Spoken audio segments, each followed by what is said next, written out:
এবং নতুন করে যখন আমরা সিদ্ধেশ্বর মিউনিসিপ্যালিটি অফিস হবে বা সিদ্ধেশ্বর ধাম মিউনিসিপ্যালিটি অফিস হবে, তখন সেখানে গিয়ে যাতে একটা পবিত্রতা যাতে অনুভব আমরা ফিল করতে পারি। এখন বিধানসভায় বলবো সেই কথাগুলো। আমাদের একটা জেসিপি নেই, আমাদের অনেক কিছুই নেই। যেগুলো থাকা দরকার ছিল, মিনিমাম যেগুলো থাকা দরকার ছিল, মিনিমাম যেগুলো অন্য অন্য মিউনিসিপ্যালিটিতে আছে, আমাদের মিউনিসিপ্যালিটিতে কিন্তু সেই সুযোগ সুবিধা নেই। তার জন্য হয়তো বা কাজ করতে আমাদের অনেক অসুবিধা হয়, অনেক অনেক অনেক সমস্যার আমরা সম্মুখীন। আর নিশ্চয়ই সেগুলো কীভাবে তৎপরতার সঙ্গে আমরা কাজ চালিয়ে সামনের দিন যাতে মিনিমাম রিকোয়ারমেন্ট যেগুলো আছে সেগুলো যাতে ফুলফিল করতে পারি।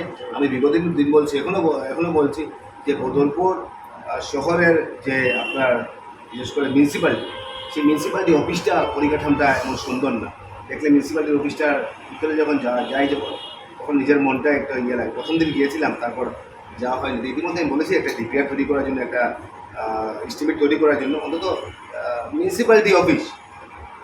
এবং নতুন করে যখন আমরা সিদ্ধেশ্বর মিউনিসিপ্যালিটি অফিস হবে বা সিদ্ধেশ্বর ধাম মিউনিসিপ্যালিটি অফিস হবে, তখন সেখানে গিয়ে যাতে একটা পবিত্রতা যাতে অনুভব আমরা ফিল করতে পারি, মিউনিসিপ্যালিটিতে আমরা রূপান্তরিত করতে পারি।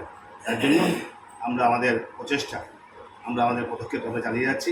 আমি বিশ্বাস করি যে মাননীয় মুখ্যমন্ত্রীর সদিচ্ছা, চিন্তাধারা এবং মানসিকতা, এবং সত্যি কথা বলতে গেলে আফটার ডিলিমিটেশন এই অঞ্চলের মানুষের কাছে বা এই অঞ্চলের মানুষের চাওয়া পাওয়াটা অনেকটাই বেশি।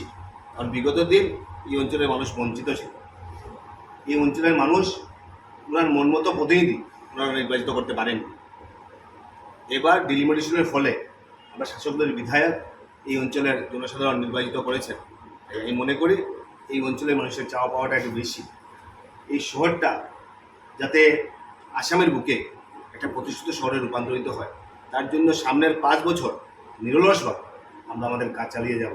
অনেক সমস্যা আছে, আজকেও গিয়েছিলাম, যে ওয়ার্ডে যাই সেই ওয়ার্ডে মানুষের ভিড়, যে আপনি এদিকে আসুন, আপনি এদিকে আসুন, আমরা এই গলিতে দেখুন, এই গলিটা কী হয়েছে দেখুন, এদিকে রাস্তাটা নেই, এদিকে ড্রেনেজের সমস্যা, অর্থাৎ সমস্যার পাহাড়।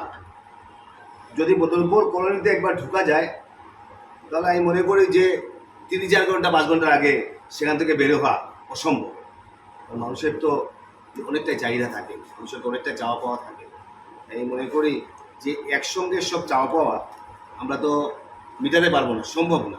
কিন্তু আমি বিশ্বাস করি যে আমরা যদি আমাদের দৃঢ়তা নিয়ে মাননীয় মুখ্যমন্ত্রীর সদিচ্ছাকে সামনে রেখে আমরা যদি আমাদের কাজ চালিয়ে যাই, তাহলে সামনের দিন বদলপুরটাকে আমরা সুন্দরভাবে নতুন রূপে আমরা সিদ্ধেশ্বর ধাম মিউনিসিপ্যালিটি হিসাবে আমরা প্রতিষ্ঠিত করতে পারবো।